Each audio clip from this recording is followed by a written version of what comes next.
Hello everyone, welcome to our English class. Today we will read the poem No Men Are Foreign by James Kirkup.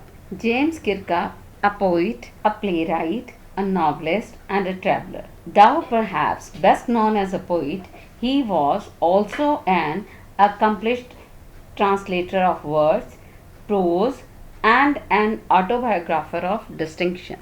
The poem No Men Are Foreign by James Kirkup is a strong plea for the peaceful coexistence and universal brotherhood. God has made us all equal, and the color of our blood is the same. Human emotions are same too. Thus, people all over the world are brothers and sisters, and the man-made barriers of the class or the creed are unnatural and undesirable. Now, let's read the poem. Remember, no men are strange, no countries foreign. Strange means unknown. Beneath all uniforms, beneath means under all uniforms, a single body breathes. Like ours, the land our brothers walk upon is earth like this, and which we all shall lie. So, in this stanza, the poet says that all people are similar, irrespective of whatever the country they belong to. People of different countries may wear various dresses, but beneath them, we all find that the same human beings, the same earth is present everywhere, and the people, all countries will be buried in the same earth one day. So, differences among us are useless. Now, let's see the second stanza. They too, aware of sun and air and water, are fed by peaceful harvests, by war's long winters starved. Their haunts are ours, and in their lines we read a labor not different from our own. So, in this stanza, the poet tells us that the people of the different countries have similar resources. It means they are all enjoying the same bounties of the nature, and they get the light from the sun and breathe air, and they drink same water as we are.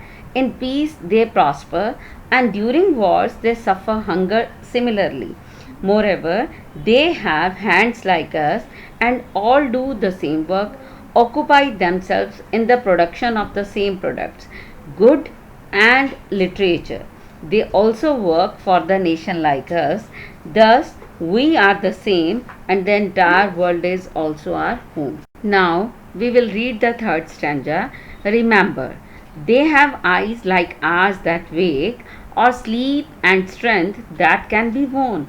By love, in every land is a common life that all can recognize and understand. So the poet says that people of other countries have similar body structures like us. They also sleep and walk as we do. They can also understand love. Moreover, every country has the same type of life that can be easily noticed and appreciated. Thus, the poet finds no difference in body structure and feeling. Now, we will read the next paragraph. Let us remember, whenever we are told to hate our brothers, it is ourselves that we all shall dispose us, betray, and condemn. Remember, we who take arms against each other. So here, disposes means deprive, betray means to cheat, and condemn means to scolded anybody. So here, the poet advises us that we should not be influenced by the other people, so that we may hate the people of other countries. If we do so, we hate ourselves only. We only neglect, betray, or cheat, and condemn ourselves by doing such acts against the people of other countries. Moreover, we should not forget that sometimes we even take arms against them. We have to follow the reality of such acts, and we are the citizens of the world. Now, we will read the last paragraph. It is the human earth that we defile. Defile means make dirty.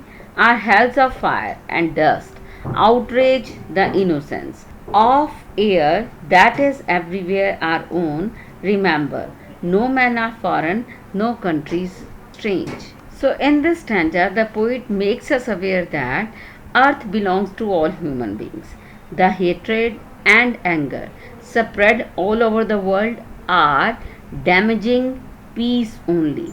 We should not distinguish the people of the one country from others, for we have no reason to do so.